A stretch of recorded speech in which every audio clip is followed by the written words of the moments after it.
ಎಲ್ರಿಗೂ ನಮಸ್ಕಾರ. ಬೆಳಗಿನ ಬ್ರೇಕ್‌ಫಾಸ್ಟಿಗಾಗಿರ್ಬೋದು, ಇಲ್ಲ ಮಕ್ಕಳ ಲಂಚ್ ಬಾಕ್ಸಿಗಾಗಿರ್ಬೋದು, ಮಾಡಿದ್ದೇ ತಿಂಡಿ ಮಾಡ್ಕೊಂಡೇನಾದರೂ ಬೇಜಾರಾದಾಗ ಒಂದ್ಸರಿ ಈ ರೀತಿ ಕ್ಯಾಪ್ಸಿಕಮ್ ಮಸಾಲ ರೈಸ್‌ನ ಟ್ರೈ ಮಾಡಿ ನೋಡಿ. ತುಂಬ ಕ್ವಿಕ್ಕಾಗೂ ಆಗುತ್ತೆ ಮತ್ತು ಅಷ್ಟೇ ಟೇಸ್ಟಿಯಾಗಿ ಕೂಡ ಇರುತ್ತೆ. ಸೊ ಕ್ಯಾಪ್ಸಿಕಮ್ ಮಸಾಲ ರೈಸ್‌ನ ಮಾಡಲಿಕ್ಕೆ ಮೊದಲಿಗೆ ಒಂದು ಬಾಣಲಿಲಿ ಅರ್ಧ ಚಮಚ ಕಡಲೆಬೇಳೆ, ಅರ್ಧ ಚಮಚ ಉದ್ದಿನಬೇಳೆ, ಅರ್ಧ ಚಮಚ ಜೀರಿಗೆ, ಅರ್ಧ ಚಮಚ ಕೊತ್ತಂಬರಿ ಕಾಳನ್ನು ಹಾಕಿ ಘಮ ಬರೋವರೆಗೂ ಒಂದು 2-3 ನಿಮಿಷ ಡ್ರೈ ರೋಸ್ಟ್ ಮಾಡ್ಕೊಳ್ತೀನಿ. ನಂತರ 2 ಒಣಮೆಣಸಿನಕಾಯಿ, ಒಂದು ಅರ್ಧ ಚಮಚ ಬಿಳಿ ಎಳ್ಳನ್ನು ಹಾಕಿ ಮತ್ತೆ ಒಂದು 2 ನಿಮಿಷ ಡ್ರೈ ರೋಸ್ಟ್ ಮಾಡ್ಕೊಳ್ತೀನಿ. ಇದೆಲ್ಲ ತಣ್ಣಗಾದ ನಂತರ ಒಂದು ಮಿಕ್ಸಿ ಜಾರಿಗೆ ಹಾಕ್ಕೊಂಡ್ಬಿಟ್ಟು ತರಿಯಾಗಿ ಪೌಡರ್ ಮಾಡ್ಕೊಳ್ತೀನಿ.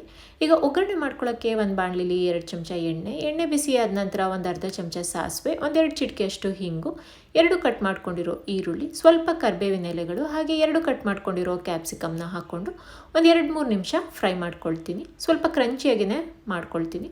ಹಾಗೆ ರುಚಿಗೆ ಉಪ್ಪು, ಹಾಗೆ ರುಬ್ಬಿಟ್ಕೊಂಡಿರೋ ಮಸಾಲ ಪೌಡರ್ನ ಹಾಕ್ಕೊಂಡು ಒಂದು 2-3 ನಿಮಿಷ ಮತ್ತೆ ಇದನ್ನು ಫ್ರೈ ಮಾಡ್ಕೊಳ್ತೀನಿ. ನಂತರ ಒಂದು 2 ಚಮಚ ತೆಂಗಿನ ತುರಿನ ಹಾಕ್ಕೊಂಡ್ಬಿಟ್ಟು ಹಸಿ ಸ್ಮೆಲ್ ಹೋಗೋವರೆಗೂ ಮತ್ತೆ ಒಂದು 2-3 ನಿಮಿಷ ಫ್ರೈ ಮಾಡ್ಕೊಳ್ತೀನಿ. ನಂತರ ಕಟ್ ಮಾಡಿಟ್ಕೊಂಡಿರೋ ಕೊತ್ತಂಬರಿ ಸೊಪ್ಪನ್ನ ಹಾಕ್ಕೊಳ್ತಾ ಇದ್ದೀನಿ. ಹಾಗೆ ಮುಂಚೆನೇ ಮಾಡಿಟ್ಕೊಂಡಿರೋ ಅನ್ನನ ಹಾಕ್ಕೊಳ್ತಾ ಇದ್ದೀನಿ. ಅನ್ನಕ್ಕೆ ಮಸಾಲ ಪೂರ್ತಿಯಾಗಿ ಹೊಂದ್ಕೊಳ್ಳೋವರೆಗೂ ಎಲ್ಲದನ್ನು ಚೆನ್ನಾಗಿ ಮಿಕ್ಸ್ ಮಾಡಿಕೊಂಡ್ರೆ ಟೇಸ್ಟಿಯಾಗಿರೋ ಹಾಗೆ ಸಿಂಪಲ್ ಆಗಿರೋ ಕ್ಯಾಪ್ಸಿಕಮ್ ಮಸಾಲ ರೈಸ್ ರೆಡಿಯಾಗಿದೆ. Thank you for watching.